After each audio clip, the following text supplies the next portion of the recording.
এখন ঘড়িতে বাজে রাত্রি 9টা, আর আমরা চলে এসেছি ডাক্তার দেখাতে। একডালিয়া ক্লাবের সামনেই একদম ডাক্তারবাবুর চেম্বার।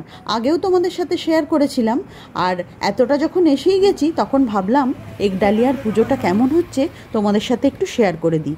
পুজো মানে দুর্গা পুজো, সামনেই তো আমাদের দুর্গা পুজো, আর 1 মাসের অপেক্ষা। মানে আমরা তো এখন ভাবছি যে পুজো হবে কি হবে না, মানুষ দ্বিধার মধ্যে রয়েছে।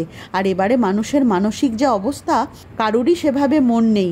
দুর্গাপুজোর আগে থেকেই বাঙালি প্রায় 100 দিন আগে থেকেই বাঙালি দিন গুনতে শুরু করে পুজো কবে আসবে। শুধু বাঙালিই বা বলি কেন, অনেক মানুষই দুর্গাপুজোর এই আনন্দটা আমাদের সাথে উপভোগ করে। আর একডালিয়া তো দক্ষিণ কলকাতার পুজোগুলোর মধ্যে একটা বড় পুজো, বিশাল আড়ম্বরভাবে এখানে পুজো হয়। আর এবারে প্যান্ডেলের কাজ কিন্তু অনেকটাই এগিয়ে গেছে।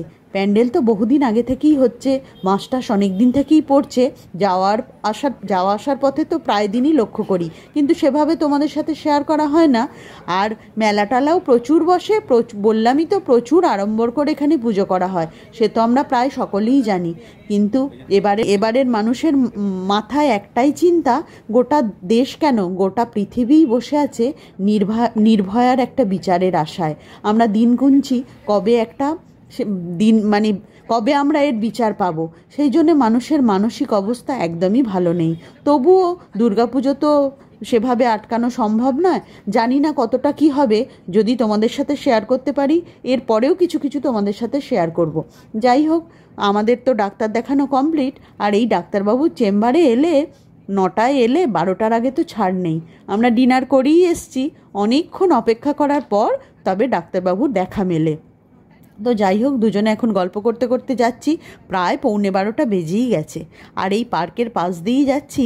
আর তখন মনে পড়ছে রিম্বি যখন ছোট ছিল তখন এই পার্কে আমাকে রোজই নিয়ে আসতে হতো।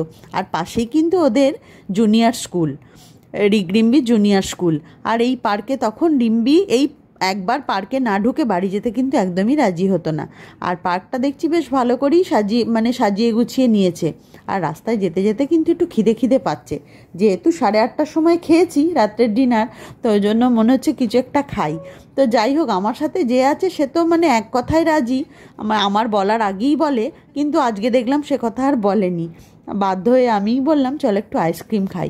প্রচণ্ড গরম, আবার কদিন হলো বেশ গরমটা পড়েছে। তো যাই, সামনেই বাস্কিন রবিন্স, তো ওখানে গিয়ে একটু আইসক্রিম খাই। যদিও রিম্বি আসেনি, মনে হচ্ছে ওরা এলেও ভালো হতো, কিন্তু যাই হোক, আজকে দুজনেই আইসক্রিম খাই, আর একদিন ওদের নিয়ে এসে আবার খেয়ে যাব। আর যেহেতু অনেকটাই রাত্রির হয়েছে, তা দেখলাম বেশ ফাঁকাই রয়েছে। আমরা আসার আগেও কিছুজন ছিল, এখন একটু ফাঁকাই রয়েছে। এখানে প্রচুর ফ্লেভারে আইসক্রিম পাওয়া যায়, আর এই আইসক্রিমগুলো খেতে কিন্তু সত্যিই ভালো। গরমের মধ্যে ঠান্ডা ঠান্ডা প্রাণ জুড়ানো আইসক্রিম আর কি লাগে। যাই হোক, আইসক্রিমটা শেষ করে বাড়ির পথে রওনা হব।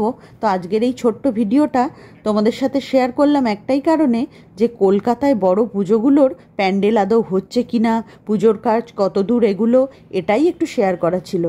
তো আজকের মতো গুড নাইট।